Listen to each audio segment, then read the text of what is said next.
para mim começar a escrever é uma coisa que vem de muito tempo, desde os tempos de colégio, que eu inventava histórias de um herói que era protegido pelo pai.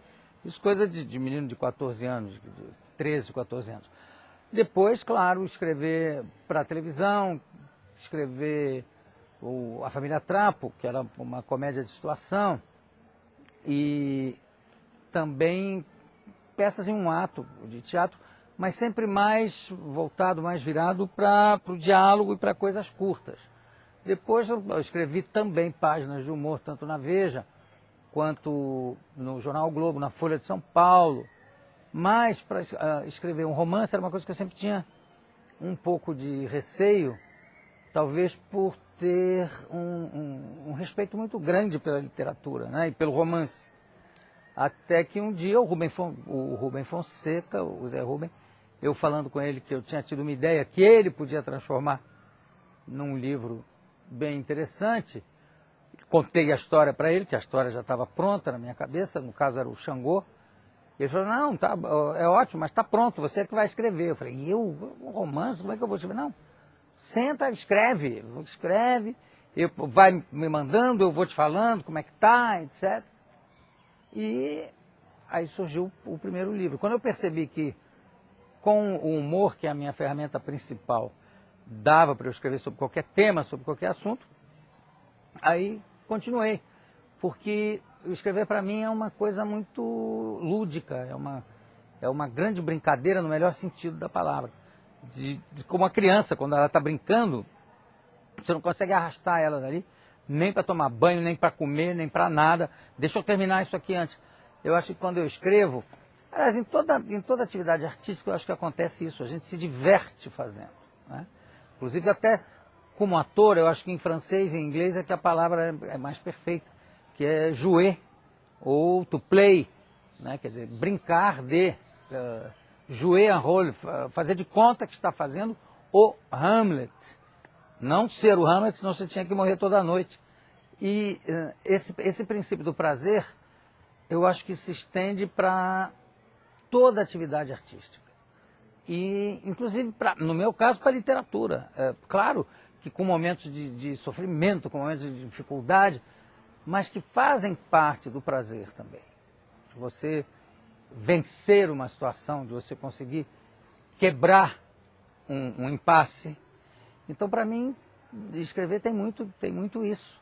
Além do prazer que me dá a pesquisa, nos 3 livros, O Homem que Matou Getúlio Vargas, e nesse, então, que eu pego uma época de 1924, foi uma época bem curiosa na história do Brasil, onde tinha o governo do Arthur Bernardes, que governou durante praticamente o tempo todo, 90% ou mais do tempo do seu governo foi sob estado de sítio. E não que fosse necessariamente que ele quisesse fazer um regime de força ou governar sob estado de sítio. É que ele pegou todo o movimento dos tenentes, que no fundo, apesar de ser um movimento muito corajoso, era muito conservador. É um movimento que surgiu da reivindicação de aumento de salários.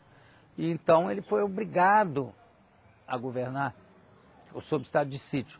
Era uma época também, como o meu livro era ambientado também na Academia Brasileira de Letras, foi o ano em que inaugurou o Petit Trianon, que era um prédio que foi feito para a exposição internacional no Rio de Janeiro.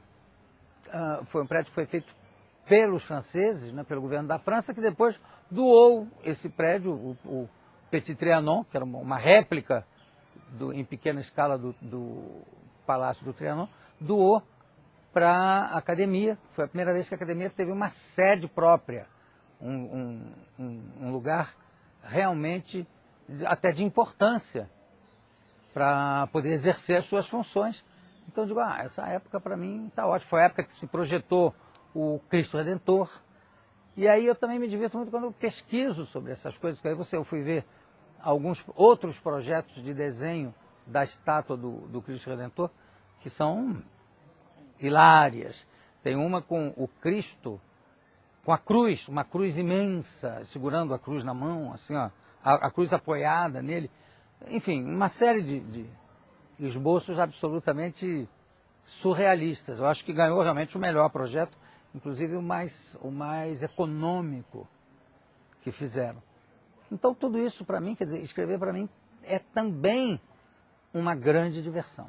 E eu acho que uma coisa não tem nada a ver com a outra. Não é um sonho meu entrar para a Academia Brasileira de Letras. O que eu disse é o seguinte, também não tenho nada contra, eu tenho até uma imensa admiração por vários membros da Academia Brasileira de Letras, onde eu tenho vários amigos também, escritores como o João Ubaldo. Então não há nenhum preconceito contra a academia, não, muito pelo contrário. O que existe, no meu caso, é um conceito sobre a maneira de se ir para a academia, que eu não concebo você ter que fazer campanha para receber uma honraria. Acho que uma honraria é uma coisa que deve pegar você até desprevenido. E no caso da academia, não, você tem que fazer campanha, você tem que mostrar, olha, eu gostaria muito de entrar, porque eu mereço, porque olha só o que eu já fiz, etc. e tal. Então é só isso. Eu tenho 3 projetos e eu sei que na hora que eu for escrever, vou escrever o 4, que surge depois e já pronto, como foi o caso do Assassinatos na Academia Brasileira de Letras. Tem alguns projetos que você vai empurrando com a barriga e tal, porque eu só consigo começar a escrever quando eu sei como é que termina o livro, como é que acaba. Então tem 3 projetos aí que eu ainda não solucionei muito bem na minha cabeça. E eu sei que nesse período, de repente, pinta um outro projeto, que já surge com esse princípio, meio e fim, até como método de trabalho, é até bem cinematográfico, porque eu primeiro faço um roteiro para ir em cima desse roteiro, começar a escrever. Talvez surja um projeto assim, e aí os 3 vão continuar na prateleira.